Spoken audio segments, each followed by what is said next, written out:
A few truths about the Palestinian-Israeli conflict. First, the Israelis did not take Palestinian land. Before the establishment of the State of Israel, Palestine was an Arab-administered. The Palestinian areas were a barren land under the Arabs, mostly dry and without rain.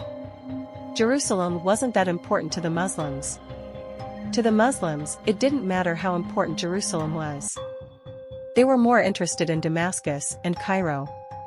After the collapse of Ottoman Turkey in 1917.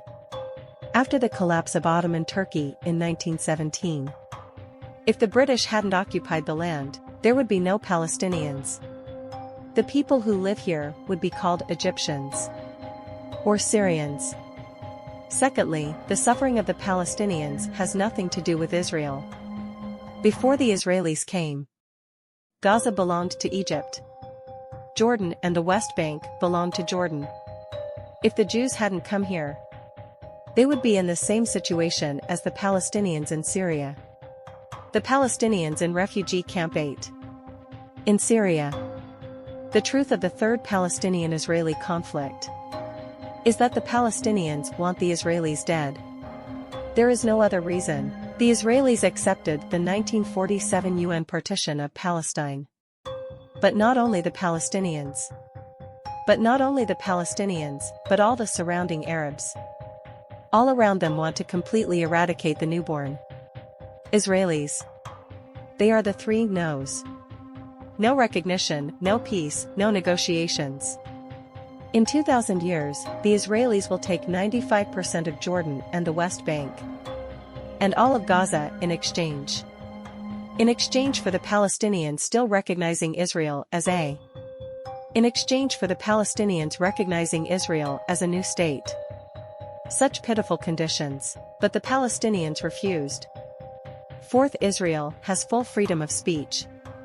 And neither the Palestinians nor the Arabs, foreign journalists, can work and report freely in Israel. And there are no security problems. But not in the Arab countries. Even Turkey, which does the talking, has trouble. Fifth, the Palestinians have benefited from the civilization that Israel has brought to them.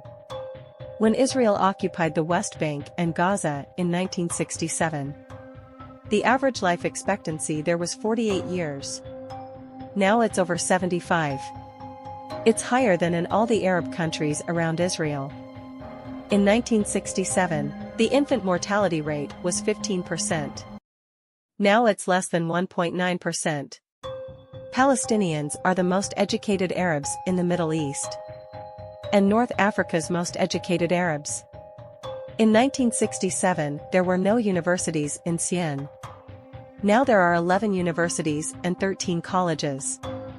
Sixth, Arabs under Israel have the right to property, freedom and other civil rights.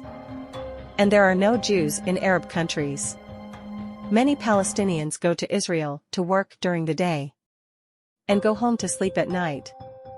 But after the establishment of the State of Israel, 800,000 Jews who had lived in the Arab region for generations, they were persecuted and expelled. They had to flee to the Israeli areas.